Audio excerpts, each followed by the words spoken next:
আর যে ব্রেকিং এই মুহূর্তে আমরা নজর রাখবই, রাজ্যে বাড়ল মৃত ভোটারের সংখ্যা। এখনো পর্যন্ত রাজ্যে মৃত ভোটার 17,52,000। সোমরাজের কাছ থেকে আপডেট নেব। সোমরাজ, এর আগের বার আমরা দর্শকদের জানিয়েছিলাম 15 লক্ষ এবং তোমাকে জিজ্ঞেস করেছিলাম যে সংখ্যাটা কি আরো বাড়তে পারে। তুমি সেদিন বলেছিলে যে সংখ্যাটা বাড়তে পারে এবং রাজ্যে সত্যি মৃত ভোটারের সংখ্যা বাড়লো। কোন এলাকায় বেশি, এখনো পর্যন্ত এক্সাক্ট ফিগার কি জানা যাচ্ছে সোমরাজ?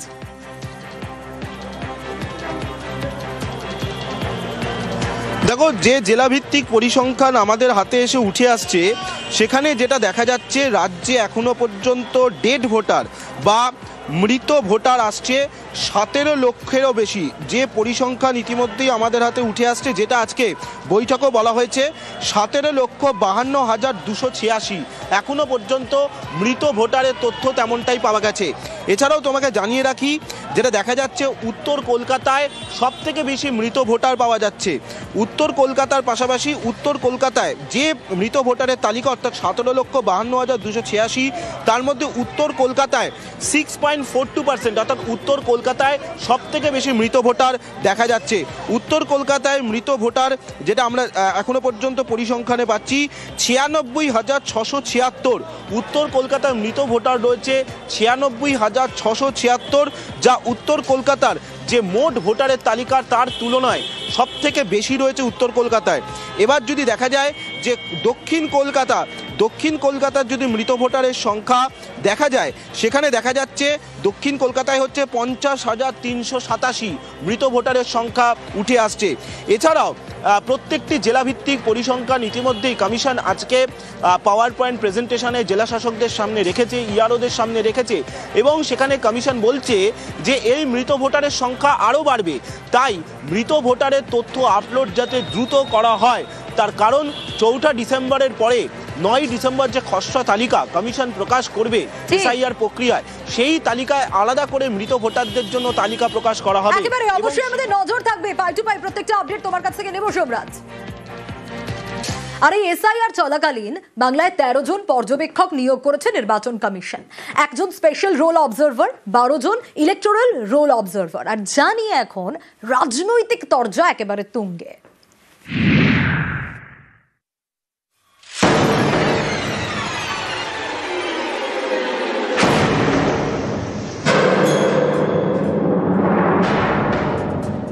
সাধারণত ভোটের সময় পর্যবেক্ষক নিয়োগ করে নির্বাচন কমিশন। এবার নজিরবিহীন সিদ্ধান্ত নিয়ে এসআইআর এর সময় পর্যবেক্ষক নিয়োগ করেছে তারা। এসআইআর এর কাজ করতে ইতিমধ্যে ভিন রাজ্য থেকে 3 অফিসারকে পাঠানো হয়েছে পশ্চিমবঙ্গে। এরপর আরো 12 জন ইলেকটোরাল রোল পর্যবেক্ষক নিয়োগ করেছে কমিশন। তারা এই রাজ্যেরই অফিসার। স্পেশাল রোল অবজারভার বা বিশেষ পর্যবেক্ষক হিসেবে নিয়োগ করা হয়েছে সুব্রত গুপ্তকে। তিনি রাজ্যের প্রাক্তন অফিসার।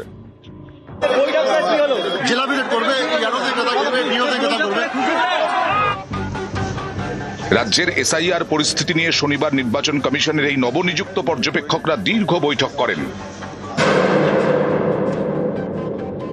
যেভাবে স্পেশাল অবজারভার নিয়োগ করেছে, স্পেশাল অবজারভাররা ধরবে কি করেছে সব জানি আমরা। ওটিপি কাদের হাতে, ডাটা এন্ট্রি কিভাবে করেছে, কত মৃত বাংলাদেশি ফলস নাম তুলেছে, সব আমাদের কাছে তথ্য আছে। একটা ধরে কাটাবো। এ তো সবে শুরু। 9 তারিখে ড্রাফট ভোটার লিস্ট হবে। অনেক লম্বা 2 মাসের লড়াই। যদি কেউ এটাকে মনে করে এটা মানসিক একটা চাপ দিচ্ছে এই রাজ্য সরকারের উপরে, তাহলে এটাতে আমরা বিচলিত নই। এত লাফালাফি করে তো লাভ নেই। আপনারা যদি মনে করেন যে চিফ ইলেকশন কমিশন কিংবা ইলেকশন কমিশন আপনার নির্বাচনী বৈতরণীটা পার করবে, এটা খুব দুঃখের বিষয়। বিহার তো প্রতিবাদ করেনি, বাংলা বুঝতে পেরেছে। নিউজ 18 বাংলা। আর এবার একটা ছবি দেখাবো। সিইও দপ্তরের বাইরে বিক্ষোভ। বিএলওদের একাংশ মুর্শিদাবাদের খড়গ্রামে এসআইআর চাপে বিএলওর মৃত্যু আর চাকরি ও ক্ষতিপূরণের দাবিতে বিএলওদের বিক্ষোভ। যে ছবি আপনাদের দেখাচ্ছি, সেই ছবি আপনারা দেখতে পাচ্ছেন। সিইও দপ্তরের বাইরের এই ছবি, এবং যে ছবি দেখা যাচ্ছে তাতে বিএলওদের একাংশ বিক্ষোভ দেখাচ্ছেন এবং ভিতরে ঢুকতে গেলে পুলিশ বাধা দেয় এবং পুলিশের সঙ্গে রীতিমতো ধস্তাধস্তি শুরু হয়ে যায়। নির্বাচন কমিশনের আধিকারিকদের তারা আটকানোর চেষ্টা চালাচ্ছেন এবং সেই কারণে পুলিশের পক্ষ থেকে ডিসপার্স করা হচ্ছে, যাতে কোনোভাবেই বিএলও দের বিক্ষোভ যে ছবি দেখাচ্ছি এবং কড়া পদক্ষেপ এর আগে নেওয়া হয়েছিল। এর আগে বলা হয়েছিল যে কোনোভাবেই এ ধরনের কোনো বিক্ষোভ দেখানো যাবে না, এবং সেই জায়গা থেকে দাঁড়িয়ে তাহলে কিভাবে এই ঘটনা ঘটছে আবারও এই প্রশ্ন বারবার করে উঠছে। এসআইআর এর কমিশনের বিরুদ্ধে অতিরিক্ত চাপের অভিযোগ, বিএলওদের একাংশ সিইও দপ্তরের বাইরে রীতিমতো বিক্ষোভে সামিল এবং ভিতরে ঢুকতে গেলে রীতিমতো সেখানে পুলিশের সঙ্গে ধস্তাধস্তি শুরু হয়ে যায়। যে ছবি আপনাদের দেখাচ্ছি এই ছবিটা সিইও দপ্তরের বাইরের ছবি, এবং চাকরি ও ক্ষতিপূরণের দাবিতে বিএলওদের এই বিক্ষোভ। কেন চাকরি ও ক্ষতিপূরণের দাবি? মুর্শিদাবাদের খড়গ্রামে এসআইআর এর চাপে বিএলও মৃত্যুর অভিযোগ রয়েছে, আর মৃতের পরিবারকে নিয়েই বিক্ষোভ বিএলওদের একাংশের। আরো বিস্তারিত বিষয় জানাতে পারবে অভিজিৎ রয়েছে আমার সঙ্গে। অভিজিৎ, এর আগেও আমরা দেখেছি যে বলা হয়েছিল কমিশনের তরফ থেকে কড়া পদক্ষেপের কথা, কিন্তু তারপরও দাঁড়িয়ে কিভাবে এই বিক্ষোভ, এই প্রশ্ন তো বারবার করে উঠছে। নিঃসন্দেহে সোনিয়া, আমি একবার ভৌগোলিক অবস্থানটা জানিয়ে দিতে চাই। ঠিক আমার পেছনে এখানে বিএলও অধিকার রক্ষা কমিটি, তারা তাদের অবস্থান বিক্ষোভ কর্মসূচি চালাচ্ছে।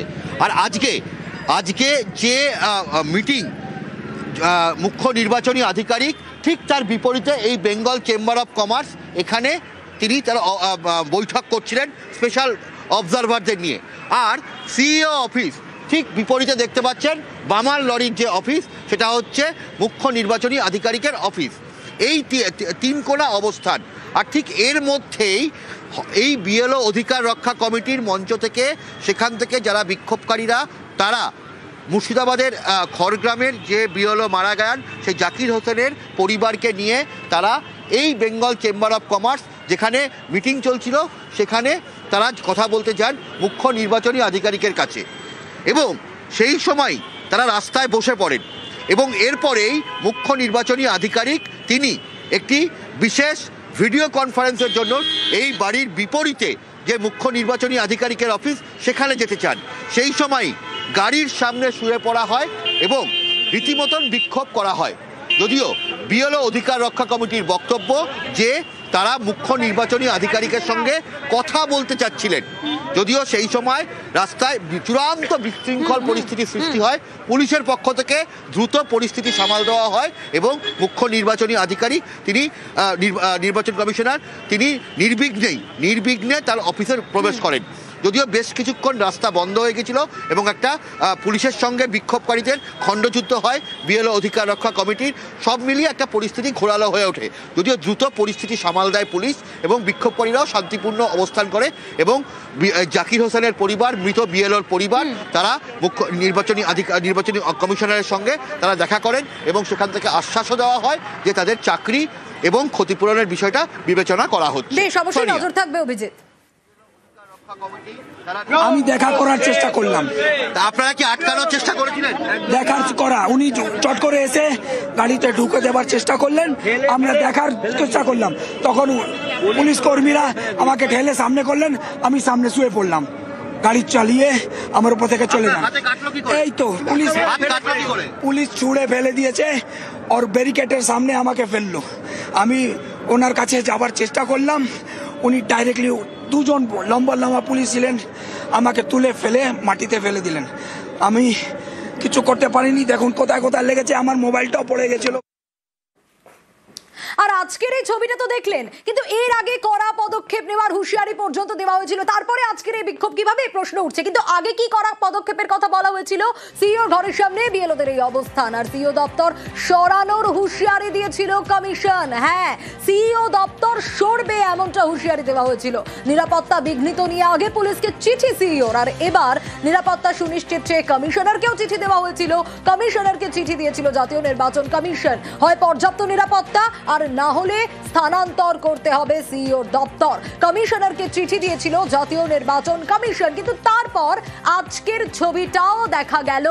আজও কিন্তু বিক্ষোভের ছবি দেখা গেল। আর এখান থেকেই প্রশ্ন উঠছে যে যেখানে সিইও দপ্তর সরবে এই হুঁশিয়ারি পর্যন্ত দেওয়া হয়েছিল, তারপরেও আজকের এই বিক্ষোভ।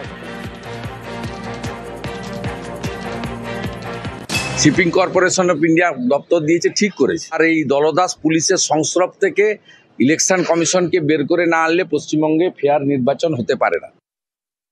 জায়গার অভাবে আমি কাজ করতে পারছি না, জায়গা পরিপূর্ণতা থাকলে ফেয়ার অ্যান্ড ফ্রি ইলেকশন হবে, এত জিনিসটা খেলো করা।